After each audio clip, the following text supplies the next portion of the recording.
Hello, welcome student. Today we are going to start the next topic, empty elements.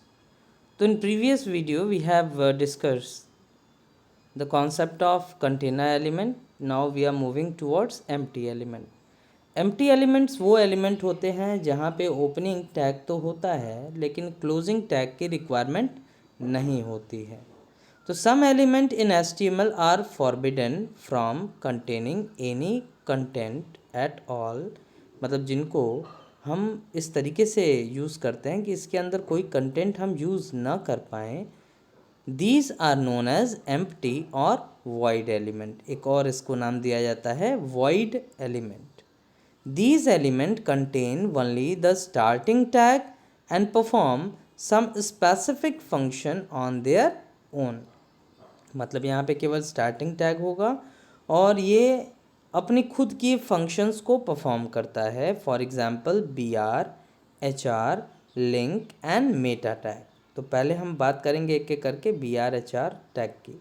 But उससे पहले there are three ways to write empty element. First, only specify the starter tag. It is the most common way of writing empty element like BR, HR, IMG. These in case of these we just use starter element. मतलब हम एक बार इस tag को लगा देते हैं, इसको close नहीं करते हैं. दूसरा, do not enclose any data between the starting tag and the end tag. For example, BR, this is a sample code. Note here no closing tag is required. And third, another way to write the empty tag is in the form of self-closing tag. Make sure to leave one space and insert a slash symbol after the tag name. Like this is a sample code, then BR, फिर उसके बाद हमने space दिया और slash लगा दिया. तो देखो ये जो तीसरा वाला तरीका है इससे भी हम एम्प्टी एलिमेंट को डिफ़ाइन कर सकते हैं. लेकिन अगर हमें केवल एम्प्टी एलिमेंट डिफ़ाइन करने हैं तो आई डोंट थिंक कि it is needful.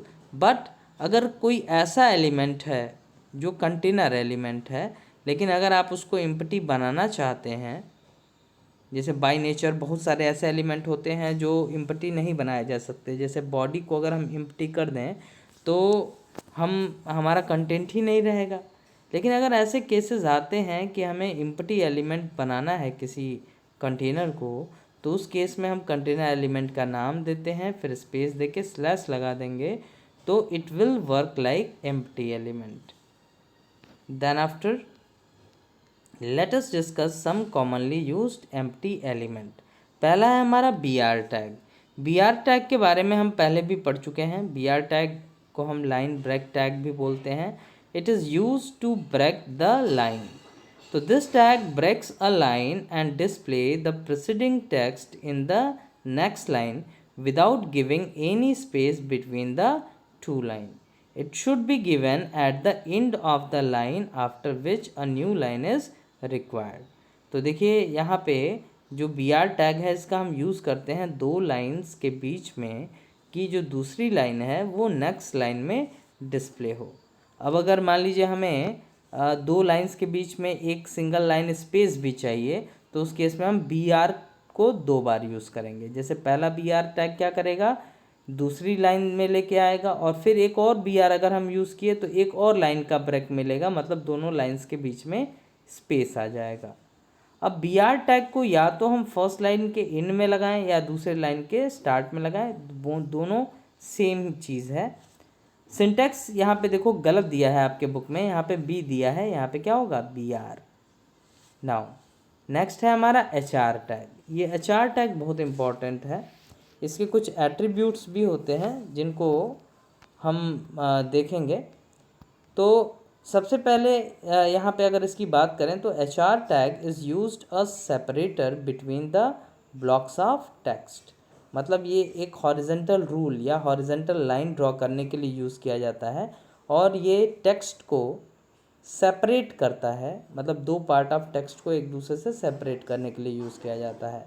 It add a horizontal rule spread across the width of the browser window. This tag insert a line break similar to BR tag. The BR tag retains the previously set element of the paragraph.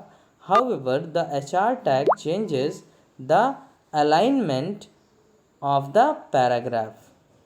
However, the HR tag changes the alignment of a paragraph to its default alignment. मतलब जो भी paragraph होंगे अगर HR के बाद आएंगे तो उनका अलाइनमेंट डिफ़ॉल्ट हो जाएगा.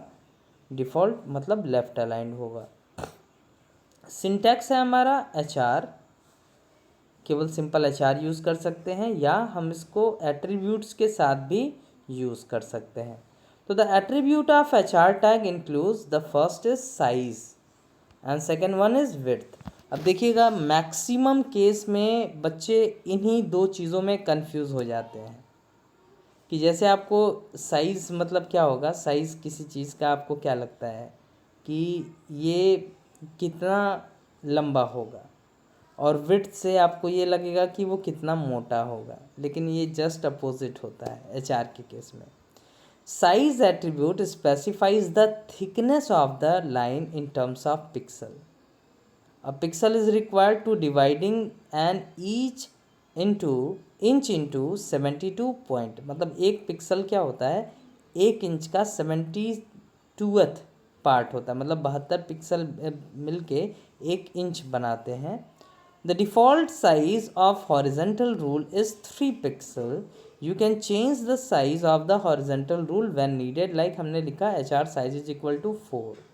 तो देखो जो साइज एट्रीब्यूट है वो थिकनेस को मैनेज करता है कि वो कितना मोटा होगा. जो हॉरिजेंटल रूल है वो कितना मोटा होगा ये मैनेज करते हैं हम साइज एट्रीब्यूट से. And width specify the length of the line. है ये विड्थ, लेकिन ये स्पेसिफाई करता है लाइन की लेंथ को. मतलब जो विंडो है उसमें कितना लंबा हमारा लाइन होगा ये स्पेसिफाई किया जाता है with the help of width attribute. The value can be given either in pixel और in percentage. If you pass in pixel तो उतने सर्टेन पिक्सल्स लंबा होगा, और अगर हम परसेंटेज देंगे जैसे अगर हमने लिखा 50% तो पूरी ब्राउज़र विंडो में जो लाइन हमारी आ रही है वो पूरी जो विड्थ होगी उसका 50% पार्ट कवर करेगा. अगर ऐसे 60% कर देंगे तो 60% पार्ट कवर कर देगा and so on. Then after next is align attribute. Align attribute जैसा कि आप बाकी टैग्स में यूज़ करते आए हो, ये लेफ़्ट राइट या सेंटर में अलाइन करने के लिए यूज़ किया जाता है. तो specify the alignment of the line. Alignment can be set to right, left और centre. Example HR align is equals to left. ये लेफ्ट अलाइन करेगा जो बाय डिफ़ॉल्ट होती है. अगर आपको अलाइन करना है सेंटर में तो HR align is equal to centre. लेकिन एक चीज़ ध्यान रखिएगा कि अगर हमने विड्थ एट्रीब्यूट का यूज़ करके उसकी विड्थ को कम नहीं किया है और हम सेंटर अलाइन करें या लेफ़्ट अलाइन करें या राइट अलाइन करें तो हम उसके इफ़ेक्ट को नहीं देख पाएंगे. क्योंकि अगर विड्थ हमने नहीं यूज़ किया है तो वो पूरे के पूरे ब्राउज़र विंडो को कवर करेगा. मतलब एक पॉइंट से दूसरे पॉइंट तक, एक कॉर्नर से दूसरे कॉर्नर तक. अब हम अगर उसको अलाइन करेंगे तो भी वो वहीं रहेगा. हाँ, अगर उसकी साइज़ कम है और तब हम अलाइन करने की कोशिश करें तब वो लेफ़्ट राइट और सेंटर अलाइंड हमें विजिबल होगा. Then after we are having no shade attribute. तो नो शेड एट्रीब्यूट अगर हम यूज़ कर रहे हैं तो जो हमारा लाइन है ड्रॉ हो रहा है वो 2D लाइन होगी. ठीक है, तो produces a 2D unshielded dark grey line. For example हमने लिखना है HR नो शेड. ये एक ऐसा एट्रीब्यूट है जिसकी वैल्यू नहीं आती है. कभी कभी ये भी पूछा जाता है एग्ज़ाम में कि which attribute is used without any value. तो बहुत कम ही ऐसे एट्रीब्यूट हैं जिसमें नो शेड सबसे ज़्यादा यूज़ किया जाने वाला एट्रीब्यूट है. हम लिखेंगे कि no shade attribute of HR tag is used without any value. And last one is colour. तो colour it is use to set the colour of the line. इसके बारे में तो पता ही है आपको. जैसे HR colour is equals to blue करेंगे, ब्लू कलर का हो जाएगा. इसके जगह पे हम हेक्साडेसिमल RGB कलर कोड भी हम यूज़ कर सकते हैं. नाउ एग्जाम्पल देखिए, एक प्रोग्राम बना हुआ है. Body BG colour is equal to light cyan and HR size is equals to 12, width is equal to 75, align center, color is equals to red, etcetera. अब इस तरीके से आप देखेंगे तो ब्राउज़र विंडो में ये बीच में एक रेड कलर की लाइन आएगी। अब ये प्रोग्राम आप बनाएंगे और सेल्फ ऑब्जर्व करेंगे। नाउ नेक्स्ट टॉपिक है हमारा कैरेक्टर एंटिटीज़। तो देखो जैसे होता क्या है कि कुछ ऐसे कैरेक्टर्स होते हैं जिनकी मीनिंग प्री डिफाइंड होती है। जैसे अगर हमें टैग बनाना है तो ग्रेटर देन और लेस देन का साइन लगाते हैं, या अगर हमको स्पेस देना है तो हम स्पेस बार से बटन प्रेस करते हैं। लेकिन अगर हम ग्रेटर देन का साइन कभी लगाना चाहें या लेस देन का साइन अगर हम कभी लगाना चाहें अपने प्रोग्राम में, जैसे हमको कभी मैथमेटिकल इक्वेशन लिखना है और लिखना है A is greater than B, तो अगर हम ग्रेटर देन या लेस देन लगाएंगे तो हमारा जो ब्राउज़र है वो तो ये समझेगा कि we are trying to open and close a tag, so at that time we are not going to get the desired result. So there are some symbols that are used to specify that we are going to make those characters. तो पहला जो है हमारा character that is %LT।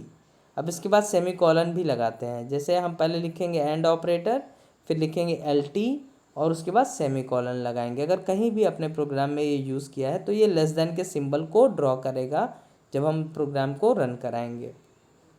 तो this entity display less than symbol और sign on the browser. ऐसे ही GT है, GT क्या करेगा, ग्रेटर दैन सिंबल को डिपिक्ट करता है। तो this entity shows the greater than sign on the browser.